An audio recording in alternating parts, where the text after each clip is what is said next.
Hello student.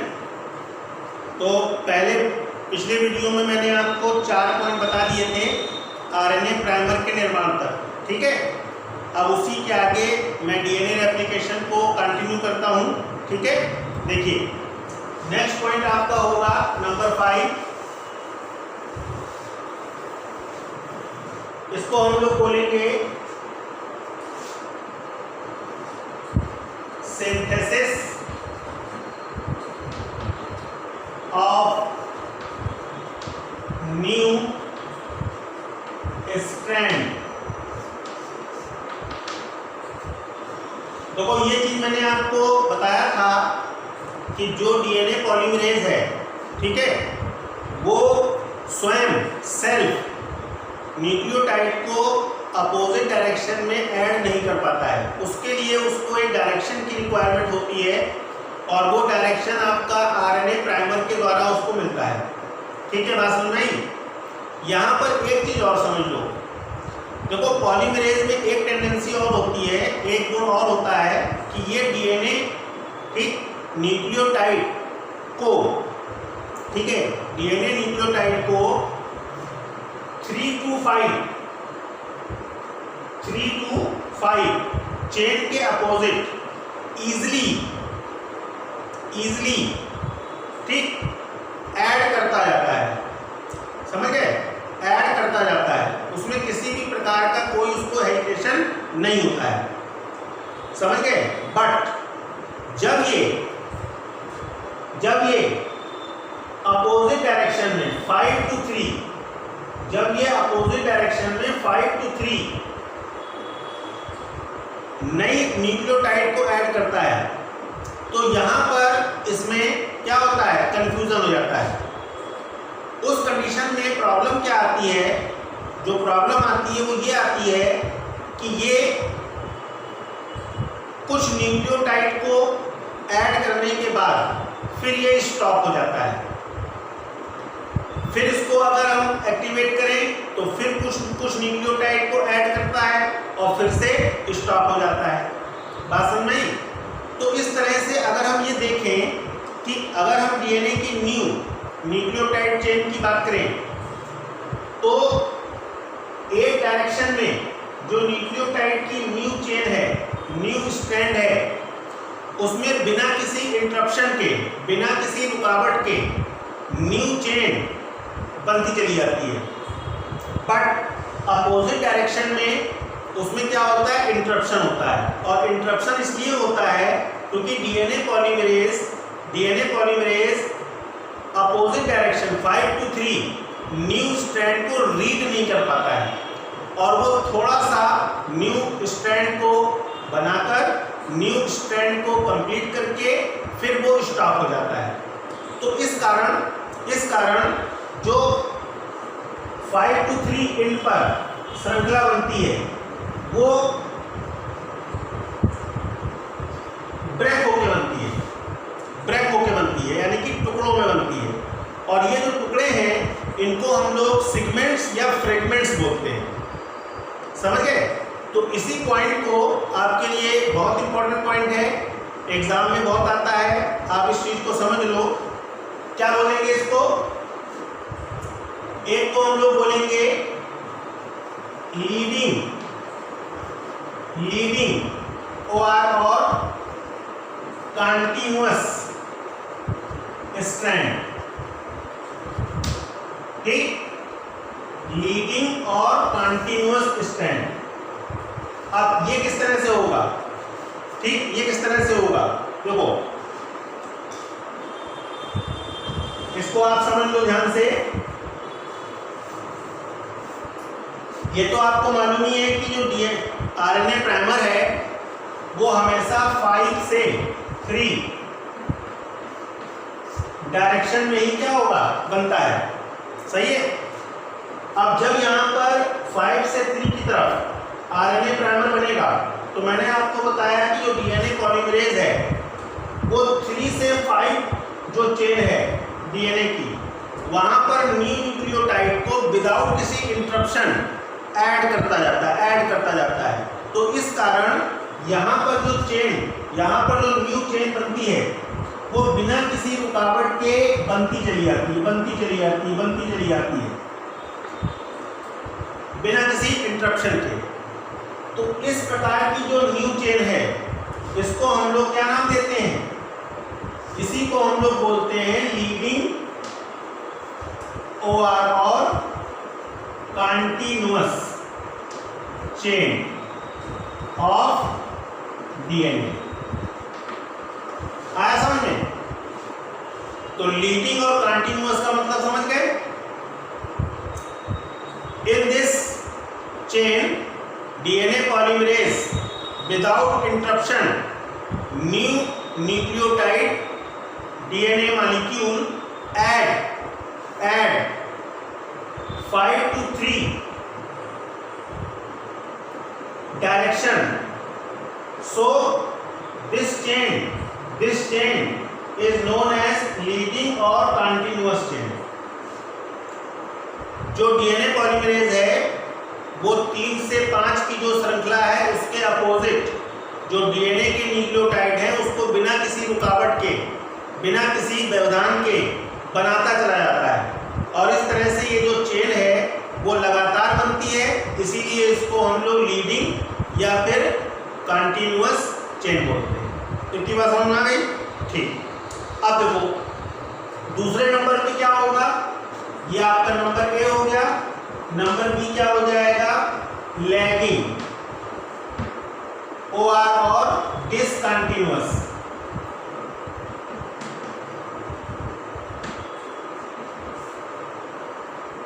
Lagging और discontinuous. अब यहां पर देखो क्या प्रॉब्लम आएगी। मैंने आपको भी बताया कि 3 से 5 की जो चेन है उसके अपोजिट तो ये इजीली करता जाता है, कोई टेंशन नहीं। लेकिन 5 to 3 में इसको प्रॉब्लम हो जाती है, कंफ्यूजन हो जाता है और ये थोड़ा चेन को प्रोड्यूस करने के बाद, चेन को ऐड करने के बाद स्टॉप हो जाता है। अब सीधी सी बात है कि इसको डायरेक्शन के लिए, इंडिकेशन के लिए किसकी जरूरत होती है? प्राइमर की। तो यहाँ पर ये जो चेन है इसमें आपके प्राइमर एक से अधिक यूज होंगे। मान लेते हैं हम इसको ऐसे एग्जाम्पल के रूप में ले लें तो ये आपके हो जाएंगे RNA प्राइमर। तो अब ये चेन यहां से यहां तक गई, फिर स्टॉप हो गई, फिर यहां से यहां तक गई, फिर स्टॉप हो गई, फिर यहां से यहां तक स्टॉप, फिर यहां से यहां तक। तो जितनी भी चेन है वो क्या होगी? टुकड़ों में बनेगी, सेगमेंट्स में बनेगी, फ्रेगमेंट्स में बनेगी। तो ये जो सेगमेंट्स हैं, ये जो फ्रेगमेंट्स हैं, इनसे बनी जो चेन है इसको हम लोग बोलते हैं लैगिंग स्ट्रैंड या फिर डिसकंटिन्यूअस स्ट्रैंड। तो लीडिंग और लैगिंग, कंटिन्यूअस और डिसकंटिन्यूअस, ये आपके दो टर्म हैं। इसको ध्यान से आप समझ लो, इसमें डिफरेंस भी आता है और इस पर 1 मार्क्स के क्वेश्चन भी आते हैं। तो आप यहाँ पर ये चीज ध्यान से समझ लो कि लीडिंग और लैगिंग का डिफरेंस क्या है। क्लियर हो गई बात? अब जो दूसरी बात है, दूसरा जो इंपॉर्टेंट पॉइंट है वो ये है कि जो डिसकंटिन्यूअस चेन है उसमें ये जो फ्रेगमेंट है इनको हम एक नाम देते हैं और इनका नाम है ओकाजाकी सेगमेंट। Okazaki segment. अब ओकाजाकी क्यों नाम रखा गया? सीधी सी बात है, ओकाजाकी एक साइंटिस्ट नेम है जिन्होंने फर्स्ट टाइम डिसकंटिन्यूअस चेन के बारे में पता लगाया या बताया। इसका पूरा नाम है टुनेको ओकाजाकी।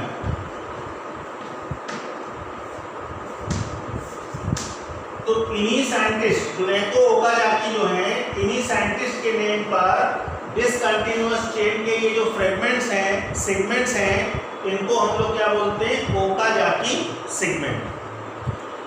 आया समझ में? क्लियर है? तो यहां पर देखो जो न्यू स्ट्रैंड की सिंथेसिस है, उस सिंथेसिस में 2 तरह की चेन बनेगी, एक बनेगी लीडिंग और एक बनेगी लैगिंग। हो गई बात समझ में? क्लियर हो गई बात? अब देखो अब सीधी सी बात है, देखो ये वाली चेन तो कंटिन्यूअस है, इसमें तो किसी प्रकार की कोई प्रॉब्लम है नहीं, लेकिन ये वाली जो चेन है इसमें क्या बन रहे हैं, सेगमेंट्स बन रहे हैं। तो यहाँ पर ये जो सेगमेंट्स हैं, इन सेगमेंट्स को बाद में क्या किया जाता है, जोड़ा जाता है। और जोड़ने में जो एंजाइम यूज होता है उसका नाम क्या है, डीएनए लाइगेज एंजाइम। समझ गए? इस एंजाइम को हम लोग क्या बोलते हैं, डीएनए लाइगेज एंजाइम। तो after the formation of new strand, DNA ligase rejoin the Okazaki fragment. अब ये जो पॉइंट है, यहाँ पर एक पॉइंट और होता है, इसको बोलते हैं प्रूफ रीडिंग। ये जो पॉइंट है थोड़ा सा डीप पॉइंट है, ये आपका जैसे इंटरमीडिएट या बोर्ड के सिलेबस में इसके बारे में ज़्यादा नहीं पूछा जाता है, लेकिन मैं आपको शॉर्ट में समझा दे रहा हूँ।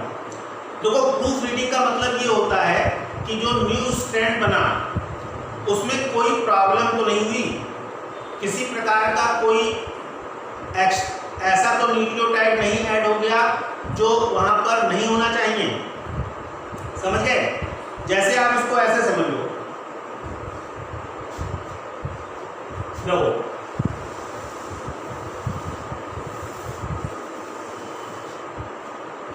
जैसे मान लो एडेनिन, थाइमिन, गुआनिन, ऐसे करके मान लो ये आपका क्रम है। अब इसके अपोजिट डायरेक्शन में क्या होगा,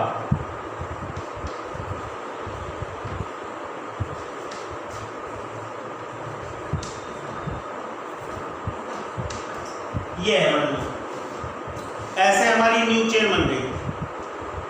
तो यहां पर देखो प्रूफ रीडिंग का मतलब ये है कि जो नई चेन बनी, हम उस नई चेन में ये देखते हैं कि न्यूक्लियोटाइड का कोई ऐसा तो नहीं है जहां पर कोई चेंज हुआ।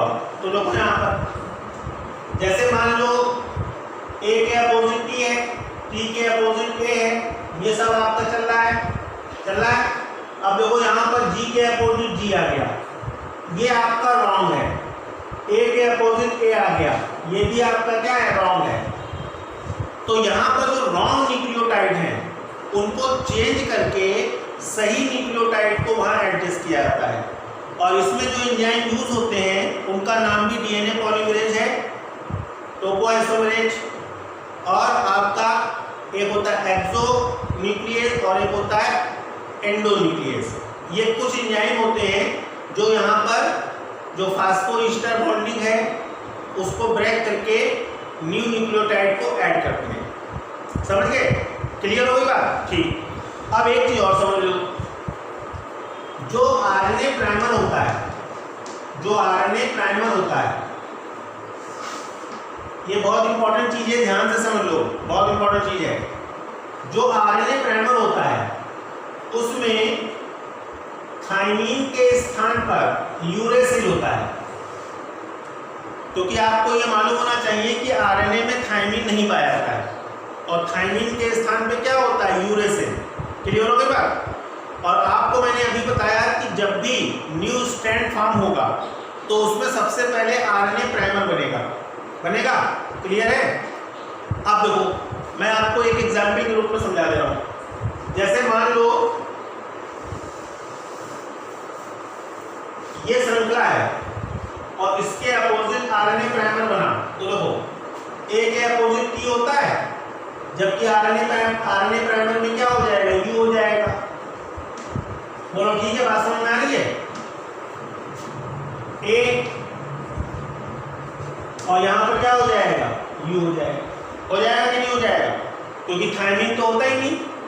तो आरएनए प्राइमर में जहां जहां पर थाइमीन होना चाहिए वहां पर क्या हो जाता है, यूरेसिल हो जाता है। ठीक, जैसे आपने यहाँ पर जो ओकाजाकी सेगमेंट देखे, तो ओकाजाकी सेगमेंट में तो कई सारे प्राइमर यूज होते हैं। तो यहाँ पर थाइमीन के स्थान पे क्या होगा, यूरेसिल होगा। तो प्रूफ रीडिंग जो है उस प्रूफ रीडिंग में यही चीज चेक की जाती है। अब देखो यहाँ पर एडेनिन के अपोजिट यूरेसिल है, तो यूरेसिल को क्या किया जाएगा, हटा दिया जाएगा, और इसके स्थान पे किसको ले आएंगे, थाइमिन को। सेम कंडीशन यहाँ पर है, यूरेसिल को हटा दिया जाएगा और इसके स्थान पे क्या आ जाएगा, थाइमिन। तो रॉन्ग न्यूक्लियोटाइड को रिप्लेस करके, ठीक है, रॉन्ग न्यूक्लियोटाइड को रिप्लेस करके राइट न्यूक्लियोटाइड को क्या किया जाता है, उस प्लेस पर एडजस्ट किया जाता है। तो ये जो पूरी प्रोसेस है इसी को हम लोग बोलते हैं प्रूफ रीडिंग। आया समझ में, क्लियर है? तो आप लोग इस चीज को ध्यान रखो कि जब डीएनए की न्यू चेन का संश्लेषण हो जाएगा तो उसके बाद इसकी प्रूफ रीडिंग होती है, और प्रूफ रीडिंग में जहाँ जहाँ पर गलत न्यूक्लियोटाइड होते हैं उनको चेंज करके सही न्यूक्लियोटाइड को क्या है, उसमें एडजस्ट किया जाता है। इस क्रिया में डीएनए पॉलीमरेज, एक्सोन्यूक्लियस, एंडोन्यूक्लियस, ये जो एंजाइम होते हैं वो इसमें इन्वॉल्व होते हैं। क्लियर, बात समझ में आ गई? दोनों चेन के बन जाने पर जो हाइड्रोजन बॉन्डिंग है वो रीफॉर्म हो जाती है, और इस तरह से एक डीएनए से दो डॉटर डीएनए बन जाते हैं। क्लियर, बात सबकी समझ में आ गई? तो ये जो पूरी प्रोसेस है इसी को हम लोग बोलते हैं मैकेनिज्म ऑफ डीएनए रेप्लिकेशन। ठीक, क्लियर? अब देखो यहाँ पर एक पॉइंट है, डाटा के रूप में समझ लो इसको, कि यहाँ पर जो डीएनए रेप्लिकेशन है वो प्रोकैरियोटिक में यूकैरियोटिक की तुलना में फास्ट होता है। समझ गए? Replication of DNA, replication of DNA faster in prokaryotic than किसके, यूकैरियोटिक। एक क्वेश्चन आपको इस तरह से 1 मार्क्स में मिल सकता है कि जो डीएनए रेप्लिकेशन है वो प्रोकैरियोटिक में यूकैरियोटिक की तुलना में तीव्र क्यों होता है? तो उसका जो सबसे बड़ा जो कारण है वो है हिस्टोन प्रोटीन। जो यूकैरियोटिक कोशिकाएं हैं उनके डीएनए की चेन में हिस्टोन प्रोटीन होता है। पैकेजिंग ऑफ डीएनए में मैंने आपको न्यूक्लियोसोम बताया था, और मैंने आपको बताया था उसमें हिस्टोन प्रोटीन के जो मॉलिक्यूल हैं उससे वो बाइंड अप होता है, याद है? ठीक, क्लियर? तो यहाँ पर जब डीएनए को सिंथेसाइज किया जाता है, उनकी कॉइलिंग की जाती है, अनकॉइलिंग की जाती है, तो वहाँ पर जो हिस्टोन प्रोटीन है वो वहाँ पर इंटरप्शन का काम करता है, यानी कि उस काम में व्यवधान रहता है, इसीलिए वहाँ पर टाइम लगता है। आया समझ में? लेकिन जो प्रोकैरियोटिक है उसमें हिस्टोन प्रोटीन एब्सेंट होता है, इसलिए जो क्रिया है वो बहुत फास्ट होती है। आप इसको ऐसे एग्जाम्पल के रूप में ले लो, जैसे मान लो अगर हम इस्चेरिचिया कोलाई की बात करते हैं, इस्चेरिचिया कोलाई, तो इस्चेरिचिया कोलाई जो है इसमें 4.6 × 10⁶ बेस पेयर प्रेजेंट होते हैं। जो इस्चेरिचिया कोलाई है उसमें कितने बेस पेयर होते हैं, 4.6 × 10⁶। ये बेस पेयर ई कोलाई में पाए जाते हैं पूरे डीएनए। ठीक, बात समझ आई? और आपको मैंने बताया कि जो ई कोलाई है उसमें जो स्टार्टिंग पॉइंट है वो 1 होता है, यानी कि जो रेप्लिकेशन होगा वो पूरे डीएनए का होगा। याद है? क्लियर है? अब देखो ई कोलाई में जो रेप्लिकेशन है वो मात्र 38 मिनट में कंप्लीट होता है अप्रॉक्स, लगभग 38 मिनट में ये पूरा हो जाता है। तो इसका मतलब क्या हुआ? इसका मतलब ये हुआ कि लगभग आप ये मान लो 2000 बेस पेयर पर सेकंड, 1 सेकंड में 2000 बेस पेयर जो होते हैं वो क्या होंगे, बनते। तो 38 मिनट में ये कंप्लीट होता है। तो रेप्लिकेशन डीएनए का प्रोकैरियोटिक में तेज होता है, तीव्र होता है, किसकी तुलना में, यूकैरियोटिक तुलना में। और ये मैंने आपको एक छोटा सा एग्जाम्पल भी बता दिया एस्चेरिचिया कोलाई का। ठीक, बात समझ में आ गई? तो इस तरह से बेटा ये सब जो पॉइंट हैं पिछले वीडियो में और इस वीडियो में, दोनों वीडियो को मिलाकर आपका एक पूरा टॉपिक बनता है replication of DNA. Important point है, कॉम्पिटिशन एग्जाम में पूछा जाता है, हर तरह के एग्जाम में आपको मिलता है, बोर्ड के एग्जाम के लिए तो इम्पोर्टेंट है ही। तो ध्यान से इसको समझो, और किसी भी प्रकार की कोई प्रॉब्लम हो, कोई आपको मुझसे क्वेश्चन पूछना हो तो आप चैनल पे भी कमेंट्स करके पूछ सकते हैं या डायरेक्ट मुझसे पूछ सकते हैं। ठीक है, ओके, थैंक यू।